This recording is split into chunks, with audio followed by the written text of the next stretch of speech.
You want to be a content creator? Press record. Noong unang napanood ko ito, doon ko napagtanto kung ano ang kulang ko kung bakit mabagal ang pag-angat ng aking YouTube channel.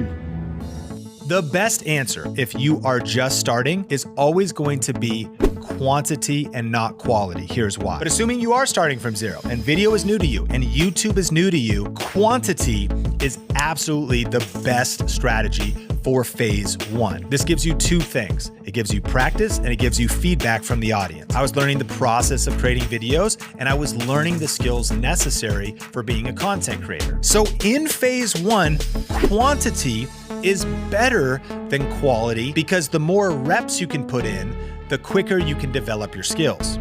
Quantity over quality. Ang pag-YouTube ay para itong pag-gym. Hindi agad gaganda ang katawan mo kung isa o dalawang beses ka lang magwo-workout. Kung seryoso ka at gusto mo magkaroon ng magandang result, dapat ay consistent mo itong gagawin at maraming beses. At sa pagdaan ng maraming panahon, paunti-unti kang matututo at magkakaroon ng magandang resulta. Bilang panimula sa pagiging YouTuber journey natin, ito ang 3 tips para maging maganda ang takbo ng pag-create ng mga content natin. Unang tips, damihan at dalasan ang paggawa ng video. Sa simulang pagbuo at pagbubukas natin ng ating YouTube channel, ay dapat mayroon kaagad tayong 5 video o higit pa.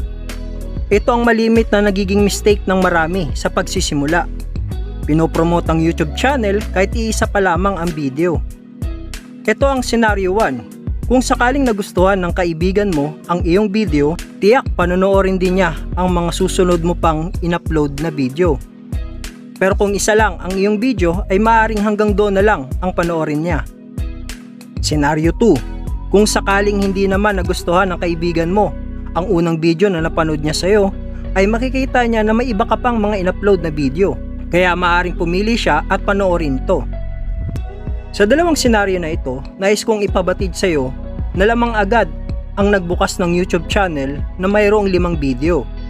At isa pa, advantage agad ito sa watch hours na requirement sa iyong YouTube channel. Bago tayo magtungo sa susunod na tips, kung sa tingin mo nakatulong sa iyo ang video nating ito, ay bigyan mo naman ito ng like. Sa pamamagitan ng iyong like ay malalaman kung nakatulong ako sa iyo. Dumako naman tayo sa susunod na tips. Gumawa ng magandang story na video.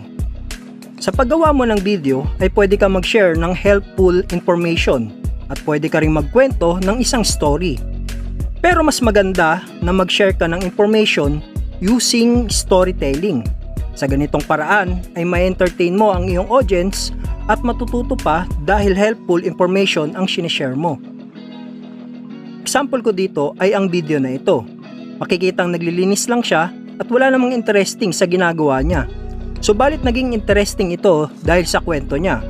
Ita-translate ko na lang sa Tagalog ang sinabi niya. Nirekomenda ako ng isang customer sa kanilang homeowners association sa isang subdivision. Ganito ang nangyari. Nung makalipas na linggo ay mayroon akong customer ng pressure wash.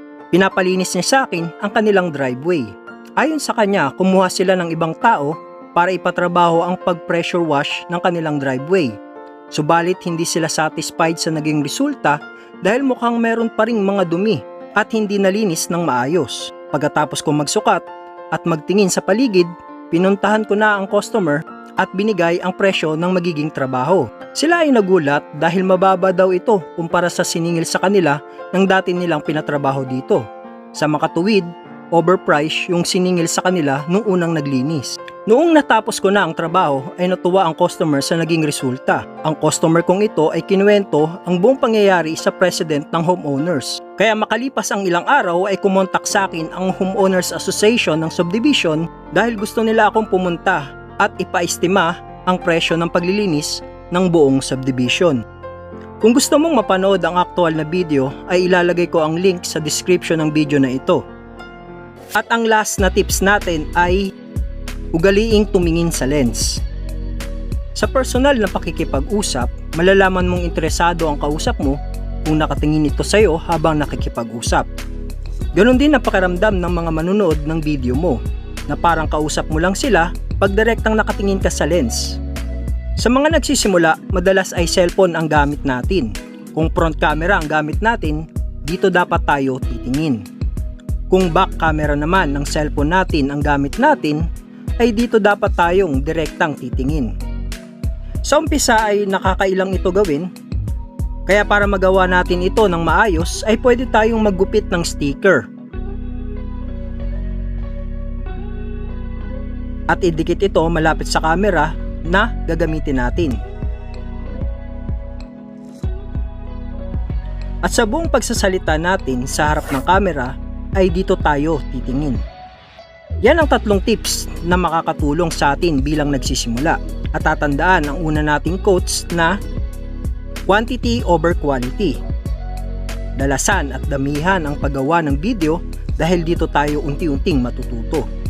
Parang isang bata na natutong maglakad. Sa umpisa ay hindi ito makalakad ng maayos at laging nadadapa. Subalit sa paulit-ulit nitong pagtayo at paghakbang ay unti-unti itong natututo maglakad mag-isa.